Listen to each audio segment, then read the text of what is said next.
একটি প্লেন আমেরিকার উদ্দেশ্যে রওনা দিয়েছিল। প্লেনের সমস্ত যাত্রীরা নিজের নিজের সিটে বসেছিল। হঠাৎ করেই এক মহিলার প্রচন্ড পেটে ব্যথা শুরু হলো।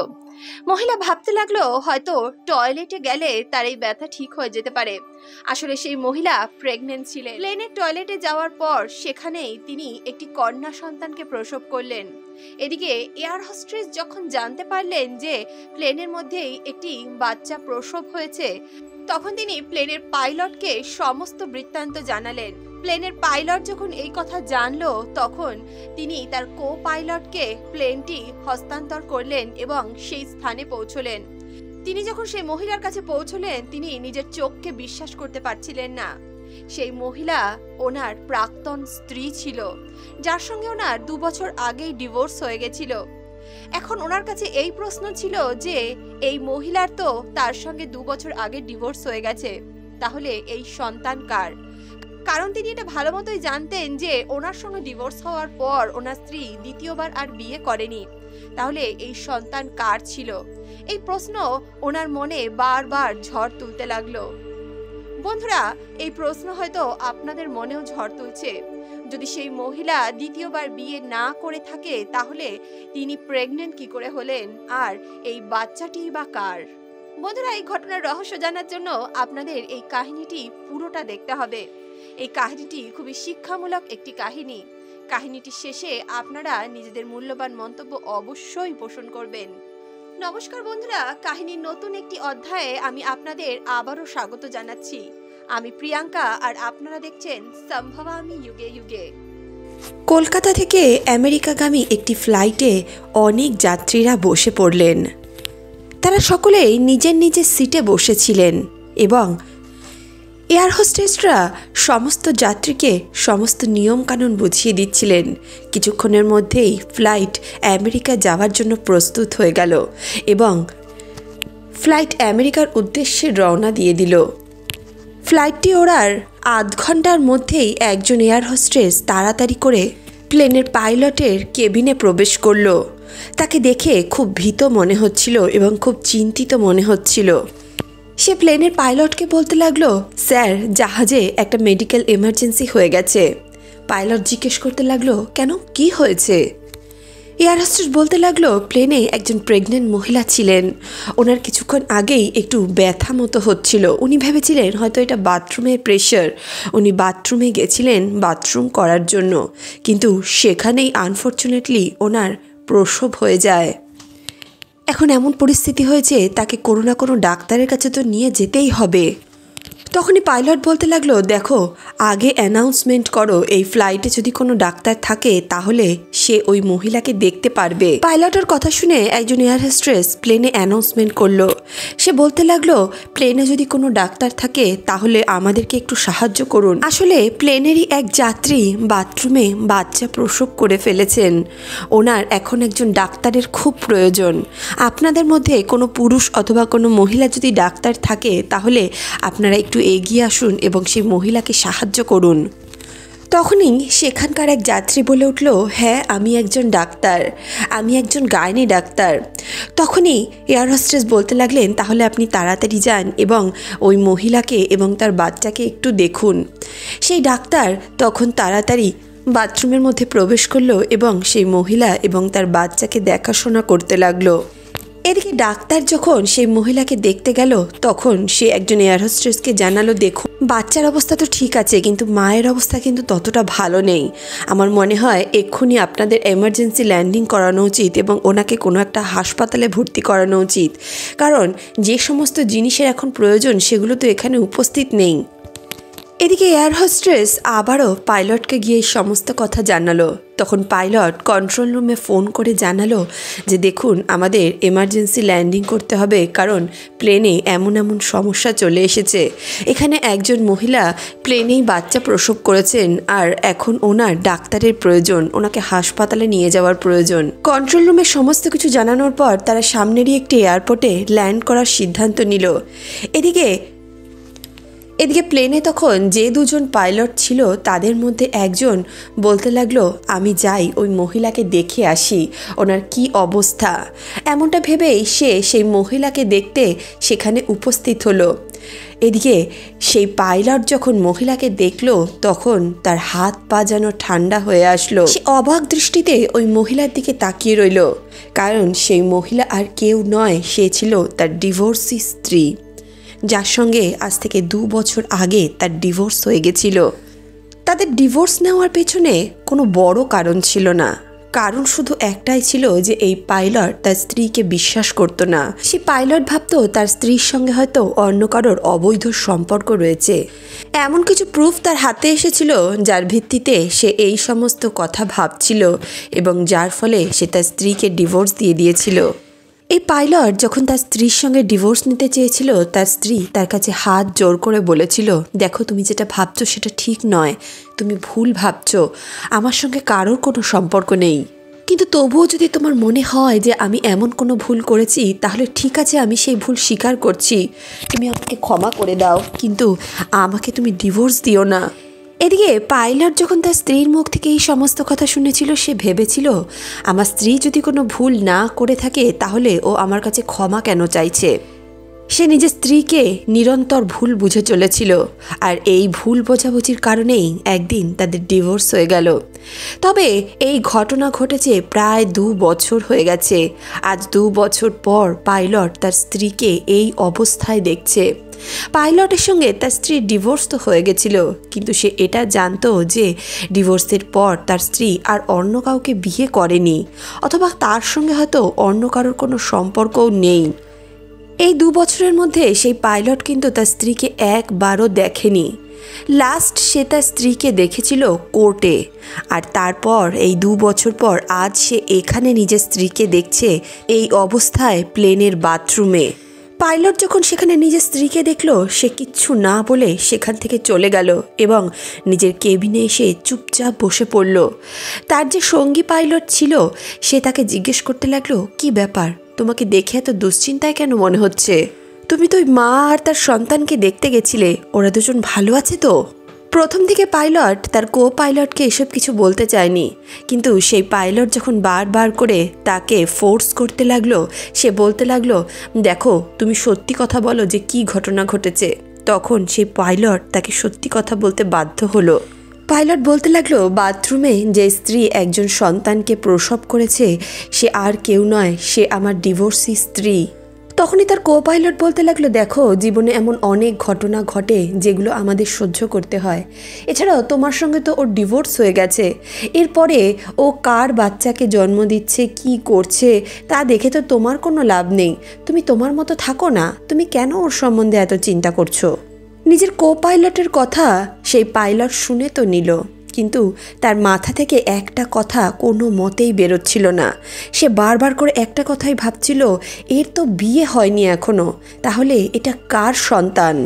এদিকে সেই পাইলট আবারও অন্য এক রকমের কথা ভাবতে শুরু করলো।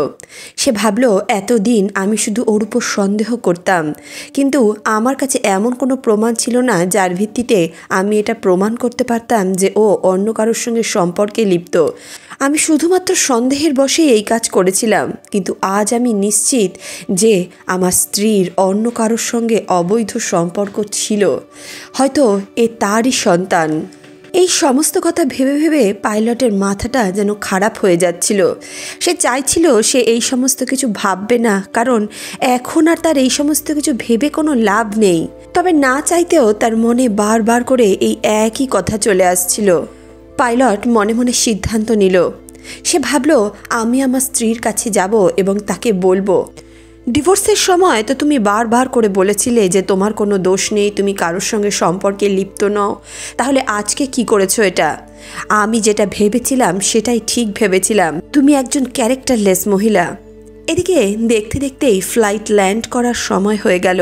ফ্লাইটটিকে সামনেরই একটি এয়ারপোর্টে এমার্জেন্সি ল্যান্ডিং করানো হলো এবং তাড়াতাড়ি করে সেই মহিলাকে কাছাকাছি একটি হাসপাতালে নিয়ে যাওয়া হলো। হসপিটালে তার চিকিৎসা শুরু হলো এবং 1 থেকে 1.5 ঘন্টার মধ্যেই সেখানকার ডাক্তার জানিয়ে দিল মা এবং সন্তান দুজনেই সুস্থ আছেন। এদিকে সে পাইলটের মনে ওই প্রশ্ন বারবার ঘুরে ফিরে আসছিল। সে জানতে চাইছিল এই বাচ্চাটা আসলে কার। পাইলট ভাবতে লাগলো এই অবস্থায় ও তো একা একা প্লেনে সফর করবে না, ওর সঙ্গে নিশ্চয়ই কেউ এসছে, আর ওর সঙ্গে যে এসছে সেই এই কথা বলতে পারবে। পাইলট ভাবতে লাগলো এই বাচ্চার যে বাবা সে হয়তো এই মহিলার সঙ্গেই ট্রাভেল করছিল। এমনটা ভেবেই সে সবার কাছে এই সমস্ত বিষয় নিয়ে জিজ্ঞাসাবাদ করতে লাগলো। কিন্তু পাইলট এটা জানতে পারলো এই মহিলার সঙ্গে অর্থাৎ তার প্রাক্তন স্ত্রীর সঙ্গে কোনো পুরুষ নয়, একজন 60 বছরের বয়সী মহিলা ট্রাভেল করছিল। কিছুক্ষণের মধ্যেই সেই মহিলা আর তার সন্তানকে আবারও ফ্লাইটে রিটার্ন করে দেওয়া হলো এবং তারা আবারও আমেরিকার উদ্দেশ্যে রওনা দিয়ে দিল। এদিকে পাইলট প্লেন তো চালাচ্ছিল কিন্তু তার মনে শান্তি ছিল না। সে বারবার করে ভাবছিল সে তার প্রাক্তন স্ত্রীকে এটা জিজ্ঞেস করবে এই বাচ্চাটা কার। এমনটা ভেবেই সে কো পাইলটকে প্লেনটি হস্তান্তর করলো এবং সে আবারও তার স্ত্রীর কাছে গিয়ে পৌঁছলো। এদিকে তার স্ত্রী যখন দেখলো যে তার স্বামী এই প্লেনটি চালাচ্ছিল অর্থাৎ তার স্বামী এই প্লেনের পাইলট ছিল, তখন সে অবাক হয়ে গেল। সে ভাবতে লাগলো আমি এটা কি ভুল করলাম। আসলে সে এটা ধারণাই করতে পারেনি যে এই প্লেনের পাইলট আসলে তার স্বামী হবে।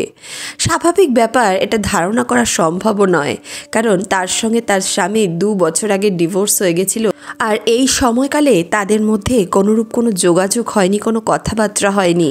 সেই মহিলা নিজের মাথাটা অন্যদিকে ঘুরিয়ে দিল, সে নিজেকে লুকানোর চেষ্টা করছিল। কিন্তু পাইলট তো একটি উদ্দেশ্য নিয়ে তার কাছে এসেছিল।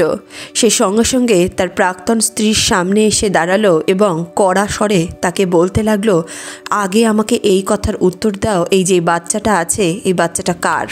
এদিকে সেই মহিলা যিনি এতক্ষণ ভয় পাচ্ছিলেন, নিজেকে লুকানোর চেষ্টা করছিলেন, জানি না কোথা থেকে তার মধ্যে এত ক্ষমতা চলে আসলো যে সে উঠে দাঁড়ালেন এবং নিজের স্বামীকে বলতে লাগলেন তোমার আমাকে এই সমস্ত কথা জিজ্ঞেস করার কোনো অধিকার নেই।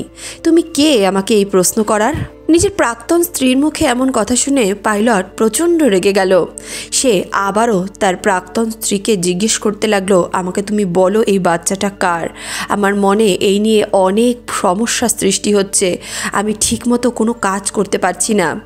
তখনই সেই মহিলা বলতে লাগলো আমি আপনাকে এই কথা বলবো না, আমি এই কথা বলতে বাধ্য নই, আপনি এই অধিকার হারিয়ে ফেলেছেন। পাইলটের অনেকবার জিজ্ঞেস করার পরেও তার প্রাক্তন স্ত্রী তাকে এই কথা বলতে চাইল না। তখনই পাইলট একটু রাগের স্বরেই তার স্ত্রীকে জিজ্ঞেস করলো তোমার আমাকে বলতেই হবে যে এই বাচ্চাটা কার। তখন তার স্ত্রী বলল দেখুন আপনি আমাকে জোর করতে পারেন না, আপনি আমার সঙ্গে যে ব্যবহার করেছেন তারপরে আপনার এই কথা জিজ্ঞেস করার কোনো অধিকার নেই, আপনি শুধু শুধু আমাকে বিরক্ত করছেন, আপনি এখান থেকে চলে যান। এদিকে নিজের প্রাক্তন স্ত্রীর মুখে এমন কথা শুনে পাইলট সেখান থেকে চলে গেল। কিন্তু সে সত্যি ঘটনা জানতে চাইছিল যে এই বাচ্চাটা আসলে কার। এদিকে সেই মহিলার সঙ্গে যে বৃদ্ধ মহিলা ছিলেন তিনিও ওই পাইলটকে দেখে চিনে ফেলেছিলেন যে ইনি হলেন এর প্রাক্তন স্বামী। সেই 60 বছরের বৃদ্ধ মহিলা তখন ওই পাইলটের পিছন পিছন চলে গেলেন এবং তাকে ডেকে বলতে লাগলেন দাঁড়াও, আমার তোমার সঙ্গে কিছু কথা আছে। পাইলট তখন মহিলার দিকে ফিরে দাঁড়ালো। মহিলা বলতে লাগলো তুমি ওকে কি কথা জিজ্ঞেস করছিলে? তুমি ওকে যা জিজ্ঞেস করছিলে সেটা তুমি আমাকে জিজ্ঞেস করো, আমি তোমার সমস্ত প্রশ্নের উত্তর দেব। তখনই পাইলট বলতে লাগলো প্রশ্ন তো আমার অনেক আছে। আমার প্রথম প্রশ্ন হলো এর সঙ্গে আমার ডিভোর্স হয়ে গেছে 2 বছর আগে, আমি জানি ও এর পরে আর কাউকে বিয়ে করেনি, তাহলে ওর পেটে যে সন্তানটা ছিল সেটা কার সন্তান ছিল? এই সন্তান যাকে সে একটু আগে প্রসব করেছে সে কার সন্তান? ওকে লুকিয়ে কারোর সঙ্গে বিয়ে করে ফেলেছে? তখনই সেই বৃদ্ধ মহিলা পাইলটকে বলতে লাগলো না বাবা, এ কাউকে বিয়ে করেনি। এর বাড়ির লোক একে অনেকবার বলেছে তুমি কাউকে বিয়ে করে নাও, এত বড় জীবন তুমি কিভাবে একা একা কাটাবে, এই সমস্ত কথা নিরন্তর ওকে শুনতে হয়েছে। কিন্তু ও এদেরকে একটা কথাই বলেছিল, আমি যাকে বিয়ে করেছিলাম তার সঙ্গে আমি প্রেম করে বিয়ে করেছিলাম, আমাদের লাভ ম্যারেজ ছিল, আর এরপরে আমি আমার জীবনে আর কাউকে আনতে পারবো না, আমি কাউকে সেভাবে মেনে নিতে পারবো না। আমি আমার স্বামীকে খুব ভালোবাসি, আর আমি যত দিন বাঁচবো আমি আমার স্বামীর স্মৃতি বুকে নিয়েই বাঁচবো। ও আমার সঙ্গে থাকতে চায় না, ও আমাকে ভুল বুঝেছে, সেটা ওর ব্যাপার, কিন্তু আমি ওকে ছাড়া আর অন্য কাউকে নিজের জীবনে মেনে নেব না। এছাড়াও আমি আমার স্বামীকে পছন্দ করে বিয়ে করেছিলাম। আমি ওকে সব দিক থেকে দেখে শুনে বুঝে তবে বিয়ে করেছিলাম। তার সঙ্গেই যখন আমি সংসার করতে পারলাম না, সেই যখন আমাকে বুঝতে পারলো না, তাহলে আমি এমন কোনো মানুষের সঙ্গে সংসার করতে চাই না যাকে আমি আগে কোনো দিনও দেখিনি, আগে জানি না তার সম্বন্ধে কিছু। হতে পারে সে আমার ভালোবাসা বোঝেনি, আমার প্রেম বোঝেনি, হতে পারে সে আমার উপরে খারাপ অপবাদ দিয়েছে, কিন্তু আমি তার সঙ্গে এইভাবে ধোঁকা করতে পারবো না, আমি তার সঙ্গে প্রতারণা করতে পারবো না। আমি আগেও প্রতারণা করিনি, আমি এখনও করব না।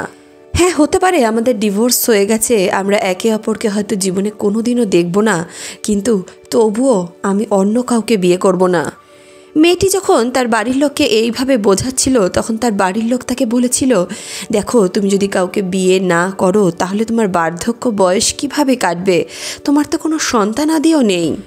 স্বামী না থাকলেও সন্তানদের মুখের দিকে চেয়ে মানুষ বেঁচে থাকে, নিজের জীবন কাটিয়ে দেয়, কিন্তু না স্বামী আছে না সন্তান আছে, কিভাবে তুমি এত বড় জীবন কাটাবে? নিজের বাড়ির লোকের সেই কথা তার মনে গেঁথে গেছিল। সে সিদ্ধান্ত নিয়েছিল স্পার্ম ডোনারের মাধ্যমে সে সন্তান প্রসব করবে এবং মা হবে। তারপর সে একটি বড় হসপিটালে কন্ট্যাক্ট করলো এবং সেখান থেকে একজন স্পার্ম ডোনারের মাধ্যমে স্পার্ম নিল এবং যার ফলে সে প্রেগনেন্ট হলো। ও মেডিকেল মাধ্যমেই প্রেগনেন্ট হয়েছে, ওর সঙ্গে অন্য কোনো পুরুষের কোনো সম্বন্ধ নেই। এদিকে পাইলট যখন সেই বৃদ্ধার মুখ থেকে একথা শুনলো, তখন সে হতবাক হয়ে গেল। তার বুকের ভেতরটা যেন জ্বলে পুড়ে খাক হয়ে যাচ্ছিল। সে অনুশোচনায় ভুগছিল। সে ভাবতে লাগলো, সত্যি যদি ওর অন্য কারোর সঙ্গে সম্বন্ধ থাকতো, আমি যার সঙ্গে ওকে সন্দেহ করতাম তার সঙ্গে যদি ওর কোনোরূপ কোনো সম্পর্ক থাকতো, তাহলে আমি যখন ওকে ডিভোর্স দিলাম তারপরেই ওর তার সঙ্গে বিয়ে হয়ে যেত, ও তো তার সঙ্গে বিয়ে করে নিত। কিন্তু এত দিন হয়ে যাওয়ার পর, আজকে 2 বছর কেটে যাওয়ার পরও তো কাউকে বিয়ে করেনি। এর অর্থ হলো ও আমাকে সেদিন যা বলছিল সব সত্যি বলছিল। আমি অন্যের কথা শুনে, অন্যের কথায় বিশ্বাস করে নিজের স্ত্রীকে ভুল বুঝলাম। আমার জীবন থেকে আমি এতগুলো দিন নষ্ট করে ফেললাম। আমি ওকে কত না কষ্ট দিয়েছি। ও আমার পা ধরে পর্যন্ত বলেছিল, তুমি আমাকে ছেড়ে যেও না, তুমি আমাকে ভুল বুঝো না। আমি ওর একটা কথাও শুনিনি। এমন স্ত্রী যে আমাকে এত ভালোবাসে, আমি তার বিরুদ্ধে গিয়ে তাকে ডিভোর্স দিয়ে দিলাম, আমি তার সঙ্গে প্রতারণা করলাম। পাইলটের চোখের সামনে সেই সমস্ত দৃশ্য যেন চলচ্চিত্রের মতো ভেসে উঠতে লাগলো, যখন সে তার স্ত্রীকে ডিভোর্স দিচ্ছিল আর তার স্ত্রী হাত জোর করে তার কাছে ডিভোর্স না দেওয়ার জন্য কাকুতি মিনতি করছিল। সে বলছিল, তুমি আমাকে যে শাস্তি দেওয়ার দাও, আমি মাথা পেতে নেব, কিন্তু তুমি আমাকে ডিভোর্স দিও না। সে বারবার করে বলেছিল, তুমি যদি আমাকে ডিভোর্স দিয়ে দাও, আমি কোথায় যাব, কি করব? আমি তোমাকে ছাড়া জীবনে আর কারোর কথা ভাবতে পর্যন্ত পারি না।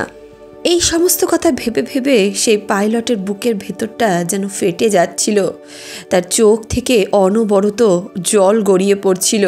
সে নিজেকে সামলাতে পারছিল না। তার মনে হচ্ছিল সে এক্ষুনি তার স্ত্রীর কাছে ছুটে যাবে এবং তার কাছে ক্ষমা চাইবে, তাকে জড়িয়ে ধরে তাকে অনেক ভালোবাসবে। পাইলট একটা কঠিন সিদ্ধান্ত নিল। সে তাড়াতাড়ি নিজের স্ত্রীর কাছে পৌঁছলো এবং তার পা ধরে বসে পড়ল। সে তার স্ত্রীর পা ধরে বলতে লাগলো, আমাকে ক্ষমা করে দাও, আমি তোমার সঙ্গে অনেক অন্যায় করেছি। প্লেনে থাকা সমস্ত যাত্রীরা এটা দেখে অবাক হলো যে একজন পাইলট কেন একজন সাধারণ যাত্রীর পা ধরে ক্ষমা চাইছে আর এইভাবে কাঁদছে। এদিকে সেই পাইলট মহিলার পা ধরে অনবরত একটা কথাই বলে চলেছিল, আমাকে তুমি ক্ষমা করে দাও, আমি তোমার উপর অনেক অত্যাচার করেছি, আমি তোমাকে চিনতে ভুল করেছি, আমি জীবনে খাঁটি সোনা হারিয়েছি। পাইলটের স্ত্রী নিজের মুখটা অন্যদিকে ঘুরিয়ে রেখেছিল, কিন্তু পাইলট কোনোভাবেই তার স্ত্রীর পা ছাড়ছিল না। আসলে একটা কথা কিন্তু সব সময় মনে রাখার বিষয়, যাকে আমরা অন্তর থেকে ভালোবাসি, যাকে আমরা কোনোদিনও ভুলতে পারি না, সে যতই ভুল করুক না কেন, সে যদি সামনে এসে ক্ষমা চায়, তাকে আমাদের এই মন ক্ষমা করেই দেয়। কারণ আমাদের মন খুব নরম, আমাদের মন যাকে ভালোবাসে তার কোনো ভুল সে দেখে না। সে স্ত্রী তার স্বামীকে খুব ভালোবাসত, কিন্তু তার নিজের স্বামীর উপর অভিমান হয়েছিল। তবে যখন তার স্বামী তাকে নিরন্তর এইভাবেই বলে চলেছিল যে তুমি আমাকে ক্ষমা করে দাও, আমার ভুল হয়ে গেছে, তখন তার হৃদয় গলে গেল। সে তার স্বামীকে ক্ষমা করে দিতে বাধ্য হলো, কারণ সে তার স্বামীকে খুব ভালোবাসতো। আসলে ভালোবাসা মানুষকে নিষ্ঠুর হতে দেয় না। যখন সে নিজের ভালোবাসার মানুষের চোখে জল দেখে, তখন সে নিজেকে সামলাতে পারে না। সেই মহিলাও পারেনি। সে নিজের স্বামীকে জড়িয়ে ধরে অঝরে কাঁদতে লাগলো। এদিকে প্লেনে থাকা সমস্ত যাত্রীরা এতক্ষণ এটা তো বুঝে গেছিল যে এরা দুজন আসলে স্বামী স্ত্রী, এবং কোনো কারণের জন্য হয়তো এদের দুজনের মধ্যে বিচ্ছেদ হয়েছিল অথবা রাগারাগি হয়েছিল। সে পাইলট ওই নবজাতককে কোলে তুলে নিল এবং তার মাথায় একটি চুম্বন করে বলতে লাগলো, আজ তোমার জন্যেই আমি আমার ভুল ধারণা ভাঙতে পেরেছি। আমি আমার জীবনের অমূল্য সম্পদ ফিরে পেয়েছি। তুমি আমার জীবনে ভগবানের থেকে কিছু কম নও। আজ থেকে তুমি আমার সন্তান। এমনটা বলে সেই পাইলট ওই নবজাতককে জড়িয়ে ধরল। তারপর সেই স্বামী স্ত্রী আবারও কোর্টে গিয়ে নতুন করে বিবাহ করল। এখন তারা তাদের ওই ছোট্ট সন্তানকে নিয়ে সুখে শান্তিতে নিজেদের জীবন কাটাচ্ছে। তাহলে বন্ধুরা, এই কাহিনী সম্বন্ধে আপনাদের কি ধারণা? সেই ব্যক্তির কি তার স্ত্রীকে এইভাবে অবিশ্বাস করা উচিত হয়েছিল? আপনাদের মূল্যবান মন্তব্য কমেন্ট বক্সে অবশ্যই লিখে জানাবেন। বন্ধুরা, আপনাদের মন্তব্য আমাকে নতুন কাহিনী রচনা করতে অনেক সহায়তা করে। এছাড়াও আপনারা নিজেদের মূল্যবান মন্তব্যের দ্বারা সমাজে একটি সঠিক শিক্ষা, সঠিক বার্তা পৌঁছে দিতে পারেন। তাই কমেন্টের দ্বারা নিজেদের দায়িত্ব পালন করুন। এছাড়াও ভিডিওটি যদি ভালো লাগে তাহলে অবশ্যই ভিডিওটিতে একটি লাইক করুন, বন্ধু বান্ধব আত্মীয় পরিজনের সঙ্গে ভিডিওটি শেয়ার করুন। আর আমার চ্যানেলে যদি নতুন দর্শক হয়ে থাকেন তাহলে অবশ্যই চ্যানেলটি সাবস্ক্রাইব করে আমার মনোবলের বৃদ্ধি করুন। দেখা হচ্ছে নেক্সট ভিডিওতে। ততক্ষণের জন্য সুস্থ থাকুন, ভালো থাকুন।